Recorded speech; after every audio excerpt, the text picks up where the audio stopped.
राम का जिक्र भारत में और भारत में जन्मे हर सनातनी का पूरे दुनिया में जहाँ कहीं भी होगा तो राम के नाम का शौर्य और धैर्य जिसके अंदर होगा वो राम जैसा परचम लहरा सकता है। तो जो निजता से बाहर निकलता है, निजता से बाहर कौन निकलता है? जो अपने घर से बाहर निकलता है, घर से बाहर निकलकर अपने आप से, अपने दम से बाहर निकलता है। जैसे आप भी आज अपनी निजता से बाहर निकले, आप आए हैं, बैठे हैं। तो जिन्होंने हमें ये संस्कृति, ये सभ्यता दी, अगेन ऐसे मर्यादा पुरुषोत्तम श्री राम को मेरा प्रणाम। आज के समय में और इवन पहले के समय में भी हम कहते हैं कि आज का समय बहुत कीमती है, सब लोग बहुत बिजी हैं। तो अभी gradually you will get to know, आपको पता चलेगा कि कहीं ना कहीं हम इतने व्यस्त नहीं हैं जितना अगर आप वैदिक काल की बात करेंगे या सनातन पीछे का जो आप टाइम की बात करेंगे तो आप देखेंगे कि लोग किस तरह से व्यस्त थे। तो अगर कोई मनुष्य समय निकाल कर कहीं जाकर अगर बैठता है या अपना समय देता है तो वो अपने आप में बहुत बड़ी चीज़ है जो वो एक्सचेंज करता है। तो उस चीज़ के लिए आप यहाँ बैठे हैं, उस चीज़ के लिए आप सबको वंदन और अभिनंदन। फिर से सनातन धर्म मंदिर और उनके प्रेसिडेंट और पूरी टीम को ऑलवेज थैंक यू और हमेशा धन्यवाद कि उन्होंने परिषद को एक समय दिया, एक मौका दिया कि आप यहाँ आएँ और अपनी बातों को हम एक दूसरे के साथ हम एक्सचेंज करें। बहुत ही इंपॉर्टेंट फैक्टर है मंदिर के साथ। अब एक और भी पॉइंट है कि परिषद ने भी ये वाली चीज़, श्री रामा राज्य परिषद आप देख सकते हैं, संसर्ग विद व धर्मा ओम श्री राम। श्री रामा राज्य परिषद ने भी पहले अपने जो सेशंस हैं वो बहुत ज़्यादा डिफरेंट सिटीज़ में अपने स्टार्ट किए एंड जहाँ पर इनका जो कार्यालय है वहाँ पर सेशंस है। लेकिन फिर मंदिर ऐसा क्यों चुना कि मंदिर एक ऐसी जगह हो जहाँ पर एवरी संडे, हर रविवार या हफ्ते में एक दिन हम ऐसा चुने कि हम अपने सेशंस को या लोगों के साथ अपना जो वक्तव्य है उसको हम साझा करें। एक बहुत बड़ा गैप जो दिखाई देता है हिंदुत्व और हिंदुइज्म के बीच में। हिंदुत्व एक विचारधारा पूरे देश में है, हम सब यूनाइट हो चुके हैं एक सैफरन कलर के अंडर। द पूरा देश कास्ट और जाति में या धर्म में कहीं ना कहीं एक बार को इतना विभाजित नहीं है, वो यूनाइट हो चुका है उससे हटकर। लेकिन फिर भी हिंदुइज्म की अगर बात की जाए तो कहीं ना कहीं परिषद ने ऐसा महसूस किया, परिषद ने ऐसा एक वो गैप महसूस किया कि गैप है। वो गैप क्या है? हम सब के अंदर, we all are the people, हम जो बैठे हैं हम सब बिलोंग करते हैं एक पर्टिकुलर आइडियोलॉजी से, एक फिलॉसफी से। तो हम अपना एक कर्म कांड के लिए हम मंदिर आते हैं। करेक्ट। इंडिविजुअलिटी क्या है? इंडिविजुअलिटी है कि हम आते हैं सुबह या शाम में, हम मंदिर में पूजा करते हैं, अर्चना करते हैं, हम आइज क्लोज करके जो भी हमें प्रार्थना करनी है हम उस प्रार्थना को करते हैं और हम वहाँ से चले जाते हैं। अगर हम खुशी से आए हैं तो वो खुशी व्यक्त वहीं करके भगवान जी से अपना पर्सनल करके चले जाते हैं। और अगर हम दुख में हैं या कोई प्रॉब्लम है या हम उनसे कुछ मांग व्हाटएवर, हम आते हैं, हम वो अपना हाथ जोड़कर उनसे अपना वक्तव्य करके पर्सनल और हम चले जाते हैं। कहीं ना कहीं आपको नहीं लगता कि ये इतना पर्सनल मैटर तो हम घर में भी कर सकते हैं? जब हम घर से बाहर निकल कर आ रहे हैं, घर से बाहर निकलकर हम एक समाज को बनाते हैं, एक कम्युनिटी होती है। लेकिन मंदिर के अंदर आप देखेंगे कि कहीं ना कहीं वो कम्युनिटी डेवलपमेंट वहाँ हम लैक कर रहे हैं। जब आप यहाँ से वापस जाते हैं तो somehow you lack sharing your views with your children. बच्चों के साथ बताने के लिए, अपने हीरोज को बताने के लिए, अपनी फिलॉसफी, हीरोज हूँ, राम इज योर हीरो। मैंने पिछली बार भी कहा था, मैं आज फिर बोलूंगी, राम ये मूर्ति बन गई तो भगवान है, लेकिन जब राम आपके बीच में आए थे तो माँ की कोख से पैदा हुए थे, मनुष्य रूप में आए थे। जो उन्होंने किया था वो सब अर्जित किया था उन्होंने, हमारी और आपकी तरह, और उन्होंने करके दिखाया था कि ऐसे करना है। तो उस समय वो भगवान नहीं, वो फुल ऑन, वो जब सीता का जाना क्या, आप उसको समझिए स्ट्रगल। जैसे आपकी लाइफ में होते हैं ना, लोग हमारी जिंदगी से चले जाते हैं या खो जाते हैं, हमारे बिजनेस का लॉस हो जाता है, उनके राज्य का लॉस हुआ, सुबह सुबह उनको बोला अब जाइए वन। तो आपकी लाइफ में आपका कोई बिजनेस होगा, कोई राज तिलक होना होगा, या उनकी वाइफ चली जाती, तो अबैंडेंस हमारी लाइफ में होते हैं, हमें बीट्रेस मिलते हैं। क्या हमें हमारी लाइफ में कितने लोग हमें छोड़ जाते हैं? तो सब्जेक्ट्स अलग अलग हैं, लेकिन उन्होंने वो करके बताया कि स्ट्रगल अगर लाइफ में है तो ऐसे करना है। तो वो खग से, मृग से, है ना, रामचरितमानस पढ़ी तो सबने होगी, सबसे पूछते हैं तो वो क्यों, अगर भगवान है तो वो सब ऐसा क्यों कर रहे हैं? उनको तो सब पता है, लेकिन वो मनुष्यता के रूप में थे तो उन्होंने करके दिखाया। तो श्री रामा राज्य परिषद का क्या लिंक है इस बात से? उसका लिंक ये है इस बात का कि मंदिर के अंदर जो ये इंडिविजुअलिटी है कि हम अकेले अकेले आते हैं एंड अकेले अकेले हम लोग वापस चले जाते हैं, लेकिन परिषद ने एक पहल उठाई है कि परिषद के माध्यम से एटलीस्ट हफ्ते में एक दिन हम 1 घंटा एक समुदाय में अपने समाज के साथ बैठें और इन हीरोज को, जो हमारे स्क्रिप्चर्स हैं, उनको साझा करें, उन फिलॉसफीज को, जो हमारे दर्शन हैं, हम उनको एक दूसरे के साथ साझा करें, ताकि जब हम वापस जाएं तो हम अपने बच्चों को, क्योंकि हमारे बच्चे अगर आपने देखा होगा सो दे आर पैनिक्ड, किस लिए? क्योंकि मेरा टेस्ट है, मेरा एग्जाम क्लियर करना है, they have a fear of failures of exam, failure of career. और फिर आप कहते हो राम के वंशजों, कहीं ना कहीं बच्चों की गलती नहीं है, हम उनको राम समझा ना पाए, हम उनको वो साहस, शौर्य, अनुराग, प्रताप समझा ना पाए, कहीं ना कहीं शायद हमने भी नहीं समझा। तो ये एक परिषद का जो है एक प्रयास वही है कि हफ्ते में एक दिन हम लोग मिलें, एक दूसरे के साथ अपने विचारों को साझा करें, हम अपनी फिलॉसफी को समझें और फिर हम उसको जैसा भी ठीक लगेगा उसको आगे बढ़ाएं। सेकेंड, परिषद ने जो गैप जो देखा, क्यों फिर परिषद ने स्टार्ट किया, the second thing was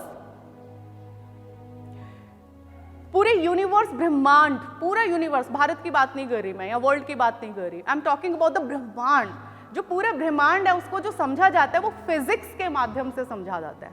am I right? Students बैठे हैं यहाँ पर, फिजिक्स के माध्यम से समझा जाता है। जो आइंस्टाइन है या जो स्टीव हॉकिंग्स हैं, ये इन्हीं लोगों ने ब्रह्मांड की थियरीज दी, न्यूटन ने दी, ये सारे फिजिसिस्ट थे, correct. And can you believe that Kanad Samhita, जो हमारे जो वेद हैं उनमें से न्यूटन ने ग्रेविटी को and law of gravity and DNA का थियरी ये रीडिस्कवर्ड किया था। और ऐसे बहुत सारी और भी जो चीजें हैं, लाइक जीरो, लाइक आर्यभट्ट है, जीरो आपके वेदों में है पूर्ण संहिता एंड पूर्ण समाहिता, zero added plus zero zero होगा, जीरो माइनस, ये सारी की सारी जो चीजें हैं आपके वेदों में ऑलरेडी दोज वर मेंशन्ड। उसके बावजूद भी अगर आप लिटरेचर में देखेंगे तो western literature and western citation जो है वो डोमिनेटेड है, राइट? अब ऐसा क्यों हुआ? व्हेन द इंडियन लिटरेचर के अंदर Vedas, we can consider them the literature, उसके अंदर सारी चीजें हैं, तो फिर आज हम लोग इतना नैरो कैसे हो गए कि हम कहीं ना कहीं राम के जीवन तक अटक जाते हैं, कृष्ण के जीवन तक अटक जाते हैं, या फिर हम किसी भी छोटी बात पे अटक जाते। इतनी बड़ी फिलॉसफी अगर है जो विश्व को आपने दी है, एरिस्टोटल जो विश्व के सेकंड नंबर पर जो दार्शनिक माने जाते हैं, वो हिंदुइज्म की वैदिक फिलॉसफी से इंप्रेस होकर उन्होंने अपनी फिलॉसफी दी। जर्मन ने इंडिया की फिलॉसफी से अपनी फिलॉसफी दी, फिर भी वेस्टर्न साइटेशन, मतलब वेस्टर्न की, वेस्टर्न लोगों ने लिखा, उन्होंने, ऐसा क्यों है? उनके नाम क्यों हैं? उनके इसलिए हैं कि बहुत सारे समय पर ये सबको पता है कि India was invaded by the intruders या इन्वेडर्स। इंडिया के ऊपर बहुत सारे लोग बाहर से आए, पिछली बार भी मैंने बोला था, वही शक, हून, इस्लाम, क्रिश्चियन, नंबर ऑफ स्टैब्लिश, और कुछ रिलीजन ऐसे जो स्टैब्लिश्ड रिलीजन है जो यहाँ, मतलब that is a different concept कि कौन आया कौन गया, that is, we are not talking about that, we are talking about our quality of literature. तो परिषद ने ये गैप देखा कि इतना सब हमारे पास रिच कंटेंट होते हुए, हमारा रिच इंटेलेक्चुअल होते हुए वेस्टर्न इतना डोमिनेटेड है, तो वो उसका रीजन कहीं ना कहीं ये है कि हमारे पास एक ऐसी कम्युनिटी या हमारे पास एक ऐसा कोई प्लेटफॉर्म नहीं है जहां पर हम शुरू से इन चीजों को डिस्कस करें, तो हमारे बच्चों को पता चले तो वो डिस्कस करें, they should be proud on themselves कि yes our literature is so rich. अब कुछ लोगों को ये भी क्वेश्चन आएगा कि अरे कहाँ, हम तो आज इतने ऑलरेडी इतने परेशान हैं, आप पता नहीं कहाँ आप पास्ट लिटरेचर में पहुंच जाते हो। Why this is? ऑस्ट्रेलिया के अंदर आज हिंदुइज्म डोमिनेंट हो रहा है, पता है आपको? Australia, Canada, Dubai and Trinidad and Singapore and जो बौद्धिस्ट जितनी भी कंट्रीज है वहां पर। लेकिन आपको पता है हिंदूज तो इमिग्रेंट होकर वहां चले गए। ये बच्चा 13 साल का है जो यहाँ बैठा हुआ है। आपकी एज क्या? may I have your age please? You are in 15, right? And you are 20 और you are 12 अभी ये, and you are boy? नमस्ते अंकल जी। तो ये जो बच्चे जो देख रहे हैं, may be after 4 year 5 year, अभी हमारी गुड़िया वो 18 साल की है, वो कनाडा चलेगी, राइट? ये बच्चे अभी अपनी एजुकेशन के बाद जाएंगे बाहर, मैंने हमेशा का जाना ही चाहिए, जितना एक्सपोजर होगा उतना ज़्यादा। लेकिन अगर कोई ऐसा इंस्टीट्यूशन हो जिस इंस्टीट्यूशन के माध्यम से they should get to know about their literature, their richness, their संस्कृति, their culture, their qualities, their human traits, तो कहीं ना कहीं वो हिंदुइज्म भी डोमिनेंट होगा, वो फिलॉसफी हिंदू। मेरा यहाँ धर्म का प्रचार करना मोटिव नहीं है परिषद का मोटिव। परिषद का मोटिव है quality of that particular Hinduism. अस्तित्व का सवाल नहीं है, अस्तित्व की गुणवत्ता का सवाल है। अगर हम किसी एक प्लेटफॉर्म के माध्यम से इन बच्चों को पता चले, अपना पास पता चले, तो जब ये बड़े होकर जब ये जाएंगे, क्या ये प्राउड नहीं होंगे? क्या ये उस चीज को वहां पर नहीं उस चीज का प्रचार करेंगे? बौद्धिज्म यही तो हुआ। अशोक ने अलाउ किया था अपने बच्चों को कि अब जाइए, आप इसका प्रचार कीजिए, आप इसको फैलाइए। मैंने पिछली बार भी कहा था कि काश हमारे ऋषि मुनि या हमारे जो गुरु थे, उन्होंने भी कहा होता कि अब जाइए। हम नहीं गए, इसलिए हम सिमट गए। लेकिन आज ये बच्चे जाएंगे और हमें इनको भेजना चाहिए। लेकिन क्या इनकी रूट्स को पहले स्ट्रांग नहीं करना चाहिए ताकि बरगद सा वृक्ष फैल जाए, लाइक अ कल्प वृक्ष? तो श्री रामा राज्य परिषद का जो नेक्स्ट गैप है, वो ये जो गैप था, इस गैप के लिए परिषद ने ये एक इनिशिएटिव लिया है कि हम हफ्ते में एक दिन ऐसे। तीसरा, भारतीय संस्कृति, मतलब इंडिया जो है, भारत है, पूरे विश्व में दो ही चीजों से उसकी रिचनेस है। एक उसका समाज, दूसरा उसका परिवारवाद। दोनों ही चीजें अगर आप देखेंगे आपके समाज की टूट रही हैं। We are following the theory of alienation. हम अकेले हो गए हैं, हम अकेला। अब जैसे अब कल ही मेरी बड़े सारे लोगों से बात हो रही थी, हमें जितने भी लोग बैठे हैं, हम शायद एक गली छोड़कर या अपने आस पड़ोस में ही हम सब रहते हैं। कितना मिलते हैं हम लोग? Very rare.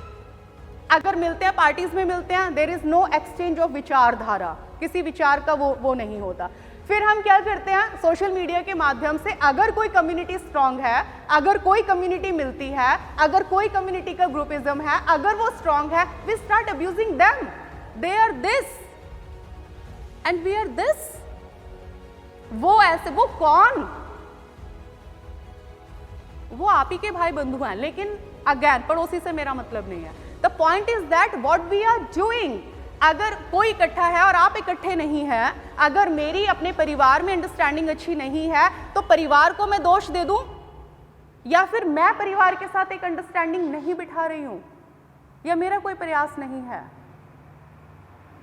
ये परिषद का एक तीसरा जो गैप है वो भरने की कोशिश की गई है कि समाज को, हम अपना जो समाज है, जो हम लोग हैं, वो हफ्ते में एक दिन एटलीस्ट हम लोग, अभी आज तो मैं ही बोल रही हूँ, अभी नेक्स्ट टाइम से we will take the initiative कि 10 मिनट्स के लिए आप में से कोई भी अपना एक्सपीरियंस जो शेयर करना चाहेगा, just come here and just share your experience. Students को आगे आगे हम लोग यंग माइंड्स को, जो प्रोग्राम्स होंगे यंग माइंड्स के लिए प्रोग्राम्स होंगे। This is fourth gap is कि परिवारवाद, जो मैंने थर्ड गैप का बात किया कि स्टूडेंट के जो, एक बच्चे के जो जीवन में, ये जो बच्चे हैं ना, ये सिर्फ आपका उत्तरदायित्व तो आप ही का है, लेकिन ये सिर्फ आपके लिए नहीं, आप एक सिटीजन तैयार कर रहे हैं। यहाँ इंडिया लैक करता है एजुकेशन में। जर्मन जब करता है ना, या जो तो वो एक सिटीजन तैयार करते हैं, हम अपना एक बेटा तैयार करते हैं, और उसके लिए भी फिर हम रोते हैं मेरे बेटे ने ऐसा किया। हम एक सिटीजन तैयार नहीं करते। जब एक सिटीजन आप तैयार करेंगे ना, एक नागरिक, अगर इस बच्चे को मैंने ऐसे तैयार कर दिया ना कि अपने नेशन के बारे में सोचता है, अपनी फिलॉसफी के बारे में सोचता है, बाय डिफॉल्ट ही अपने माँ और बाप के बारे में सोचेगा, बताना ही नहीं पड़ेगा। जो व्यक्ति इतने वास्ट विजन पे रिस्पॉन्सिबल होगा, वो व्यक्ति अपने पेरेंट्स के लिए रिस्पॉन्सिबल नहीं होगा, बाय डिफॉल्ट होगा। तो उसमें परिवार में क्या है कि छोटा सा जो बच्चा 6 साल का होता है ना, 6 साल के बच्चे को जो आपने दे दिया, ये मेरा एक्सपीरियंस है। I am not a biological mother, but I have, मेरे भी बच्चे हैं, दीदी के बच्चे हैं, भाई के बच्चे हैं, फ्रेंड के, उनकी फुल ऑन परवरिश अपने सामने से निकले है। ये मेरा एक्सपीरियंस है कि 6-7 साल की उम्र से जो आपने भर दिया ना, जो दे दिया उनको, पूरी जिंदगी उस बच्चे के मस्तिष्क पर रहता है, उसके हर एक्ट, हम लोगों के। आप अपने आप को आज जाके कंसीडर करके देखना, ऐसा है हाउ आई वॉज, मैं जब मेरे को ब्रिंगिंग अप जो मुझे जब मेरी परवरिश थी 6-7 साल में कैसा था, क्या वो मुझे इफेक्ट करता है मेरी हर डिसीजन मेकिंग के ऊपर? आप देखिएगा, ये साइंटिफिक है, ऐसा होता है। तो 6 साल की उम्र में आप अपने बच्चे को क्या माहौल दे रहे हैं, सबका डिफरेंट होगा, सबका अलग अलग होगा। लेकिन अगर ऐसा इंस्टीट्यूशन हो कि जहां पर यंग माइंड, जो 6 साल के बच्चे आ रहे हैं हफ्ते में एक दिन, और उनको एक रामानुजन के बारे में समझ में आ रहा है, राम के बारे में समझ में आ रहा है, उनको जो हमारे जो जितने भी फिलोसोफर्स हैं उनके बारे में समझ में आ रहा है, उनको हमारी थेरीज, उनको वेदा समझ में आ रहा है, उपनिषदा समझ में आ रहा है, उनको पुराण समझ में आ रहा है, और अगर वो उससे एलिवेट हो रहे हैं, बूस्ट हो रहे हैं, एनर्जेटिक हो रहे हैं अपने करियर के प्रति, रिसर्च के प्रति, और वो करियर के प्रति भी कॉन्शियस हो रहे हैं, तो डोंट यू फील दैट कि आप किस समाज का निर्माण कर जाएंगे? ये भी हिंदुइज्म की थ्योरी के अंदर है, जो वर्णाश्रम है कि बाल्यावस्था टिल द एज ऑफ 12 और 13, जितने भी थे सब लोग गुरुकुल में गए, हॉस्टल में गए, राइट? तो वो जो थ्योरी है, तो अगर ऐसा नहीं है आज की डेट में, तो एटलीस्ट तो परिषद ने इस 4th गैप को भरने का प्रयास किया है कि अगर हम हफ्ते में एक दिन हमारे यंग माइंड्स जो होंगे वो अगर हमें सुनेंगे और समझेंगे, तो शायद एक नए समाज के, एक यूनिटी का, एक इंटेलेक्ट का हम लोग निर्माण कर पाएं, कि जो रिसर्च रह गया है। क्योंकि हमारा जो आज की डेट में जो बच्चे हैं, जो स्टूडेंट्स हैं, they are just tested for that, qualify their test only. हम इनको कितना तैयार करते हैं, इनको भी क्या प्रेशर होगा, मेरे को टेस्ट क्वालिफाई करना है, मुझे तो दून का टेस्ट क्वालिफाई करना है, मुझे वो जीमेट का टेस्ट क्वालिफाई करना है, क्योंकि बाहर जाना है। डू यू रियली फील कि इन स्टूडेंट्स के अंदर सिर्फ इतना पोटेंशियल है कि इनको एग्जाम क्लियर करना है? Do you really feel? जो स्टैंडर्ड रेस आप कर दे, 13 साल की उम्र में पीएचडी कर लेता है student. Number of examples you have in India, number of examples you have in a foreign, क्योंकि एग्जाम्पल तो जहां का भी ले लो, अगैन वही बात आ जाती है एरिस्टोटल, आई डोंट नो 49 और 50 पीएचडीज उन्होंने कर रखी थी। जॉन स्टुअर्ट मिल, जेएस मिल, 14 साल की उम्र, उनके फादर ने उनको तैयार किया, और उन्होंने 14 साल की उम्र में उन्होंने बुक लिख दिया, उन्होंने पीएचडी। अपना पीएचडी क्या है? Research. When you prove some hypothesis, when you prove some topic और किसी चीज को prove, that is a research. Number of young minds in India, ये एक परिषद का कि आपके अंदर वो साइंटिफिक टेम्पर, क्योंकि इतने सारे इन्वेस्ट आक्रमण जिस टाइम पे हैं, आज भी हम ये सोचते हैं कि हमारी पहचान हमारे अस्तित्व का सवाल है, आज भी हम यही सोचते हैं, सर्वाइवल को देख रहे हैं हम आज भी हमारा वो टेम्पर नहीं है कि हम उस टेम्पर से बाहर निकल के वी प्रूव आवरसेल्फ। वो टेम्पर जनरेट करना है हमें यंग माइंड्स के अंदर। So this was the introduction of why परिषद। श्री रामाराज्य परिषद क्या है? संसर्ग विद व धर्म, संसर्ग विद मीन्स सोशल स्किल्स। एक मनुष्य के अंदर, एक व्यक्ति के अंदर क्या सोशल स्किल्स होने चाहिए, सोशल स्किल्स रिलेटेड, और उसकी क्या रूट्स हैं। और dharma is what? Dharma is not you are Hindu, you are Muslim, you are Christian, no. Dharma is what is your generosity. आप अपने अंदर किन ट्रेड्स को धारण कर रहे हो, किस फिलॉसफी से related, and of course that philosophy would be related to your Hinduism and your Veda. So this is all about the Shri Ramarajya परिषद।